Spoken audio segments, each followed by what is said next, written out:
Hey, Riddle here. I have not posted in a while, and I'm wearing my giant umbrella hat.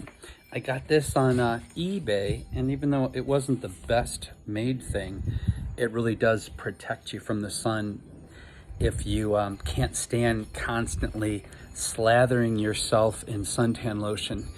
And if you are an urban farmer or garden a lot, it's important to protect your skin more than ever. That being said, I'm going to show you something really simple, but people miss it, especially beginning gardeners. They have no idea the power and the different natural things that are happening in their garden that give them incredible opportunities to not only learn, but to secure seeds and quality produce for themselves in the future. So this is my kale slash lettuce slash onion slash greens garden. Before, the raised beds over here were full of leafy greens. But a lot of people don't know with leafy greens, you really, if you want them consistently, you have to plant them every 3 to 5 weeks. Because after a certain time, your leafy greens are going to want to bolt or flower. And once they start that process of flowering or going to seed, several things happen. The lettuce kind of reverts to its wild state, and you will notice that it starts forming a milky substance inside the leaves. That's just like the family of lactarius that dandelions and other bitter greens come from. And so the first thing that happens is your greens, the leaves get smaller, they become a kind of pale, less shiny in appearance, and they become bitter. That milky substance makes the greens bitter. Then you'll notice they start making a certain shape, forming a stem, and then slowly they form their flower. And at this point, they're pretty inedible for most people. But what I do is I allow at least an eighth of them to go through that process to fully flower. The rest are all pulled out and composted. And then, of course, our new seedlings go in to perpetuate our leafy green garden. And we can do that almost year round here in Northern California. Kale's a different story. Kale, if you keep it happy and fed, you don't have to pull it out usually. You just keep chopping it down and taking advantage of these beautiful, tender flowers that are shot up, especially with the Chinese kale, because this tastes just like broccoli and it's amazing in stir fry and what have you. Or again, you can let so many of these fully flower and go to seed. Now this is a butternut lettuce that is going to seed, and let me show you what happens next. And yeah, I was behind. I got caught up in life.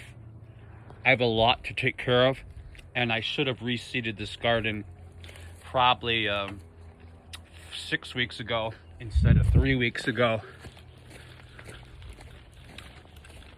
So these are the lettuce and kale that I've allowed to fully flower.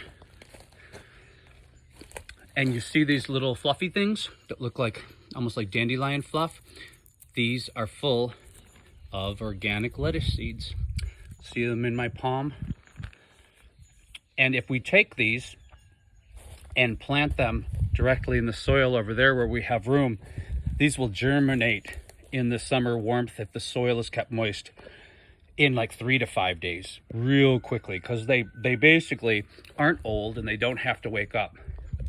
This also gives you an opportunity to collect all of these seeds. Make sure that they're thoroughly dry though before you put them in a Ziploc bag, because if you don't, once you seal it, they're gonna mold on you. So you wanna put that out on a windowsill where it's cool and dry for at least a week to be safe. And then take those seeds, put them in a Ziploc bag, and if you want to be extra safe, put one of those silica packets from your medications or your vitamins in there. Label what kind of lettuce is, or mix them all up. I do that sometimes when I'm lazy. And you will never have to buy seed again. You'll have seed to sell, you'll have seed to share. Right here, we have arugula that's going to seed. Here's a nice pod right here I can show. Oh, it's gonna break open. Look at that, look at the arugula seeds. Amazing, right? Those are so fresh. If I put those in, they'll probably germinate in 2 or 3 days. So different types of lettuce going to seed. This is my kale that I'm allowing to go to seed. Look at that. That is gonna make hundreds and thousands of new kale plants. And that's basically it. When you get really good at this, and I've been doing it for over 20 years, you will rarely have to buy seeds as long as you keep up on things and store the seeds properly. And then you know exactly what you're getting. It's not going to be GMO or non-organic or super expensive. And it's a great gift for other people, or a great thing to trade as a commodity with other gardening people. And that's it. If you have any questions or great comments, please leave them down below. If you like my quick money-saving tips and garden wisdom, politics, arts, rants, raves, and occasional magic, I promise I'm going to have some new magic videos up really soon. Please subscribe, it helps. I want you to take care of yourselves, take care of each other. I believe how we treat each other on the streets is our ultimate reality. And I am the proud recipient of the #1 volunteer for our local music event this year, which is free to the public and this year raised money for housing the homeless. Longstock. It's a really cool version of Woodstock, mini version of Woodstock. And I went and volunteered and gave it my all and was recognized for my efforts. This is the interesting thing. I expected after COVID, even though it's still raging, like it's all around us right now, but people aren't dying, thank goodness, that people would come out and be like, yay, oh, it was so hard being without humans. I'm going to be a better person now. And actually, people are weirder than ever. They're even worse. So with gratitude, I love being alone. And I have a tendency to be over analytical and antisocial. But I made a promise to myself that that was not healthy. I needed to get involved, because what makes real change in the world is getting involved in your community, getting involved with your neighbors, getting involved with everybody, giving, helping. You will heal, you'll be happier, you'll have social security, which means you'll know that you're not alone and other people will be there to have your back.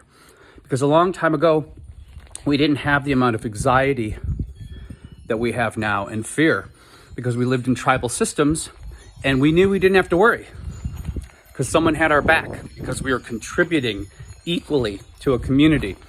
And I think we can still create a variation of that without being afraid of losing our anonymity or feeling like hippies or I'm in a cult.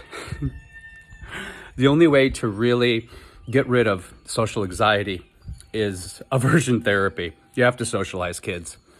That's the fact. Bye.